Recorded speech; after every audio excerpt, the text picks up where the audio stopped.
Saya paling suka kalau misalnya benar-benar dari rasa berkendara saya paling suka mereview mobil yang fun to drive.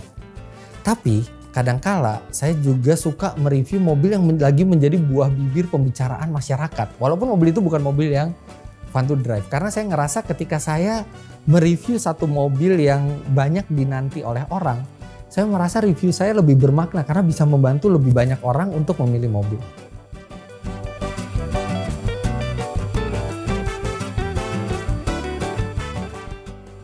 Alhamdulillah saya nggak pernah ingat yang saya bosan sampai berpikir untuk udah deh nggak mau nge-review mobil lagi, itu nggak pernah.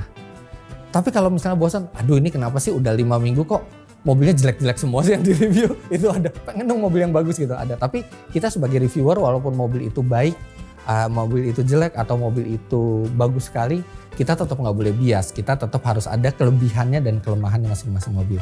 Tapi alhamdulillah karena saya passion, sekarang saya sudah di dunia otomotif ini, di dunia jurnalistik otomotif ini udah sekitar 22 tahun ya berkarir, tidak terbersit sedikit pun untuk pensiun atau berganti profesi.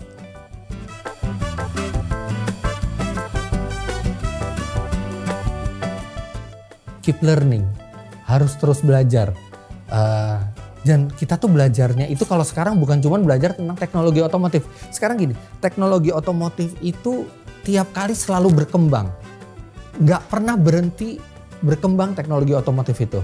Itu harus kita up to date.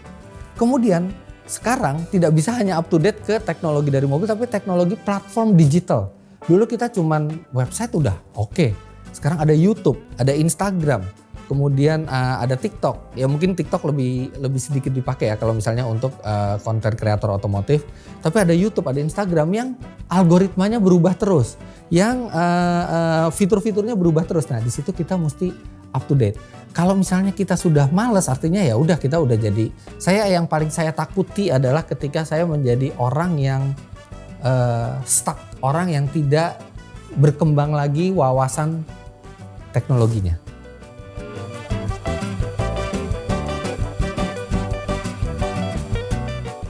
Uang.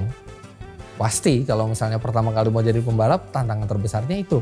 Karena sekaya apapun Anda, balap itu bisa ngabisin duit.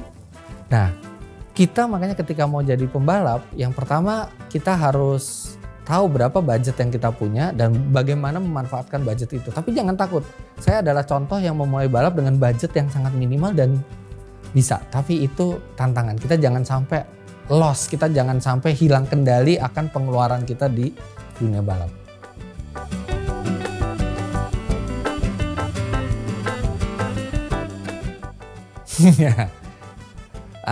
Itu tergantung juga kita pembalap profesional di mana. Kalau kita pembalap profesional di Indonesia, bisa aja lebih besar kalau misalnya kebanyakan pembalap lebih besar gajinya sebagai pembalap profesional dibandingkan dari YouTube AdSense. Tapi kalau YouTube kita gede, YouTube itu lebih mudah kita mendapatkan pendapatan yang jauh lebih besar dibandingkan kita menjadi pembalap profesional. Karena YouTube bagaimanapun juga dia memiliki platform yang lebih fleksibel untuk orang itu berpromosi. Jadi kita sebagai pemilik channel YouTube, orang berpromosi di kita mendapatkan income lebih mudah dibandingkan menjadi pembalap profesional. Menjadi pembalap profesional kita balapan 6 kali setahun.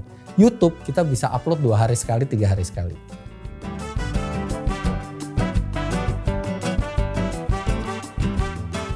Karena semua itu punya benang merah. Benang merahnya adalah otomotif.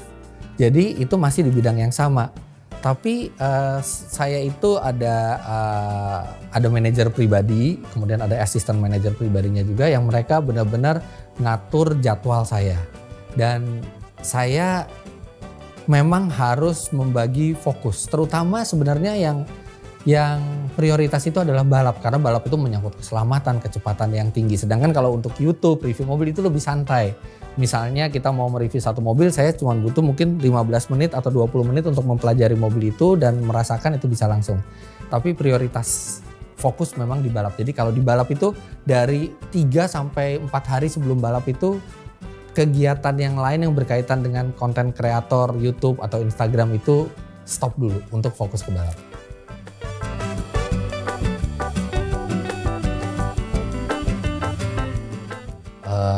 Saya takut jatuh kalau naik motor, apalagi buat modifikasi gitu. Saya ada 2 motor, satu Vespa, satu Honda, tapi dua-duanya standar. Karena itu aja jarang saya pakai, jadi nggak saya modifikasi. Dan belum ada ketertarikan untuk modifikasi motor.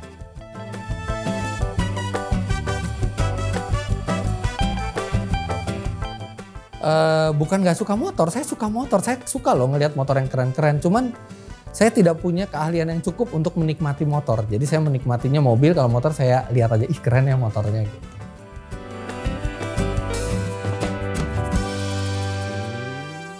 Pernah, aduh ini mobil kok nggak ada bagusnya ya. Tapi kan tetap kita harus jadi ketika kita mereview mobil kita harus bisa menyelami mindset dari orang yang membeli mobil itu. Nggak mungkin mobil itu isinya 100% buruk semua.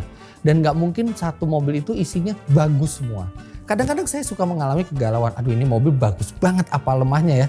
Tapi pasti ada.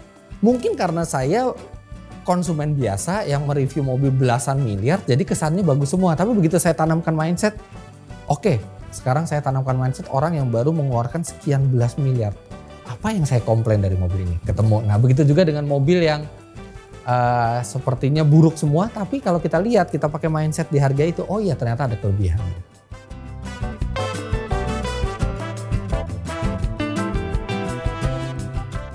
Pembalap boleh berkacamata, sama seperti pilot sekarang, boleh.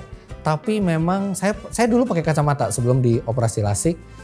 Memang kerepotannya adalah ketika kita pakai kacamata kemudian kita pasang helm, itu kadang-kadang suka keluar-keluar. Kemudian kalau kacamata kita bautnya kurang kencang, pernah loh saya lepas lagi ini untung saya minusnya nggak gede.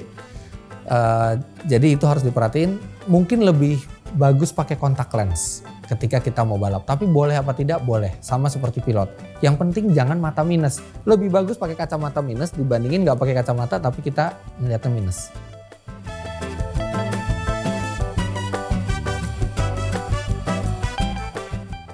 ...284 km per jam. Oke, netizen yang mau bilang, wah itu melanggar peraturan lalu lintas. Nah, di Autobahn Jerman.